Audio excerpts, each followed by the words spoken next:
ದಾರಿದ್ರ್ಯ ದೇವತೆ. ಮನೆಗೆ ದರಿದ್ರ ಬರಲು ಈ ಕೆಳಗಿನ ಅಂಶಗಳೇ ಕಾರಣ. ಮನೆಯ ಒಳಗೆ ಕೂದಲನ್ನು ಕತ್ತರಿಸುವುದು.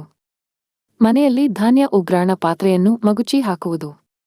ಬಟ್ಟೆಗಳನ್ನು ಮಡಿಚದೇ ಇರುವುದು. ವಸ್ತುಗಳನ್ನು ಚಲ್ಲಾಪಿಲ್ಲಿಯಾಗಿ ಇಟ್ಟುಕೊಳ್ಳುವುದು. ತುಕ್ಕು ಹಿಡಿದ ವಸ್ತುಗಳನ್ನು ಮನೆಯಲ್ಲಿ ಇಟ್ಟುಕೊಳ್ಳುವುದು. ದೇವರ ಕೋಣೆಯಲ್ಲಿ ಒಂಟಿ ದೀಪ ಉರಿಸಬಾರದು. ಸಣ್ಣ ದೀಪವಾದರೂ ಹಚ್ಚಿಡಿ, ಇಲ್ಲ 2 ದೀಪಗಳನ್ನು ಇಡಿ. ಮಲಗುವ ಚಾಪೆ ಮುಗುಚಿ ಹಾಕಬಾರದು.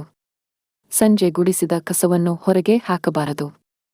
ಯಾವುದೇ ಹೊಸ ಬಟ್ಟೆ ಅಥವಾ ಒಡವೆಗಳನ್ನು ತಂದರೆ ಮೊದಲು ದೇವರ ಸನ್ನಿಧಾನದಲ್ಲಿಟ್ಟು ತೆಗೆದುಕೊಳ್ಳಬೇಕು.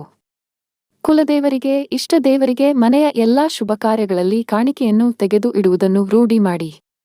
ಬಟ್ಟೆಯನ್ನು ಯಾವಾಗಲೂ ನೀರಿನಲ್ಲಿ ಮುಳುಗಿಸಿಡುವುದು. ಬೆಳಗ್ಗೆ ಸೂರ್ಯೋದಯ ಆದ ನಂತರ ಮನೆಯ ಕಿಟಕಿಗಳನ್ನು ತೆಗೆಯದೇ ಇರುವುದು. ಸಂಜೆ ಸಮಯದಲ್ಲಿ ಮನೆಯ ದ್ವಾರ ಬಾಗಿಲನ್ನು ತೆರೆಯದೇ ಇರುವುದು. ಮನೆಯ ದ್ವಾರ ಬಾಗಿಲನ್ನು ಪೂಜಿಸದೇ ಇರುವುದು. ಹಿಂದಿನ ವರ್ಷದ ಕ್ಯಾಲೆಂಡರನ್ನು ಗೋಡೆಯ ಮೇಲೆ ನೇತು ಹಾಕುವುದು. ಮನೆಯ ಒಳಗೆ ಕೂದಲನ್ನು ಕತ್ತರಿಸುವುದು. ಹಿರಿಯರು ನಂಬಿಕೊಂಡು ಬಂದ ದೈವಿಗಳಿಗೆ ಅವರದೇ ಆದ ಸಂಪ್ರದಾಯಗಳಿಗೆ ಗೌರವ ತೋರಿಸುವುದು ನಮ್ಮ ಆದ್ಯ ಕರ್ತವ್ಯ. ಉತ್ತರ ದಿಕ್ಕಿಗೆ ತಲೆ ಮಾಡಿ ಮಲಗಬಾರದು. ದಕ್ಷಿಣ ದಿಕ್ಕಿಗೆ ಮುಖ ಮಾಡಿ ನಿರಂತರ ಕುಳಿತುಕೊಳ್ಳುವ ವ್ಯವಸ್ಥೆ ಇರಬಾರದು. ಬರೀ ನೆಲದಲ್ಲಿ ಮಲಗುವುದಾಗಲಿ ಹರಿದ ವಸ್ತ್ರಗಳನ್ನು ಧರಿಸುವುದಾಗಲಿ ಮಾಡಬಾರದು. ಮನೆಯ ಮುಂದೆ ಚಪ್ಪಲಿಗಳನ್ನು ಉಲ್ಟಾ ಹಾಕಿ ಹಾಗೆ ಬಿಡುವುದು.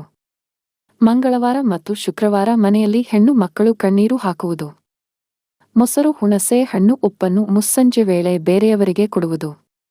ಸ್ನಾನವಿಲ್ಲದೆ ಊಟ ಮಾಡುವುದು ಒಳ್ಳೆಯದಲ್ಲ, ಏಕೆಂದರೆ ಅನ್ನವು ದೇವರಿಗೆ ಸಮಾನ. ಮನೆಯ ಹೊಸ್ತಿಲ ಮೇಲೆ ಕುಳಿತುಕೊಳ್ಳುವುದು.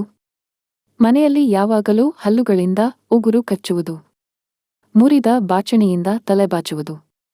ಮನೆಯಲ್ಲಿ ಹೊಡೆದಿರುವ ಗಾಜಿನ ವಸ್ತುಗಳನ್ನು ಇಟ್ಟುಕೊಳ್ಳುವುದು. ಒಡೆದ ಕನ್ನಡಿಯಲ್ಲಿ ಮುಖ ನೋಡುವುದು. ಮನೆಗೆ ಅತಿಥಿಗಳು ಬಂದರೆ ಬೇಸರ ಮಾಡಿಕೊಳ್ಳುವುದು, ಅವರಿಗೆ ಅಪಮಾನಿಸುವುದು. ಉತ್ತಮ ಮಾಹಿತಿಗಾಗಿ ಶಿವ ಕಾರಂತರು ಮಾಹಿತಿ ಶಾಲೆ ಚಾನೆಲ್ ಅನ್ನು ಲೈಕ್, ಶೇರ್, ಸಬ್ಸ್ಕ್ರೈಬ್ ಮಾಡಿ. ಉಪಯುಕ್ತ ಮಾಹಿತಿಯೊಂದಿಗೆ ಮುಂದಿನ ವಿಡಿಯೋದಲ್ಲಿ ಸಿಗೋಣ. ಧನ್ಯವಾದಗಳು.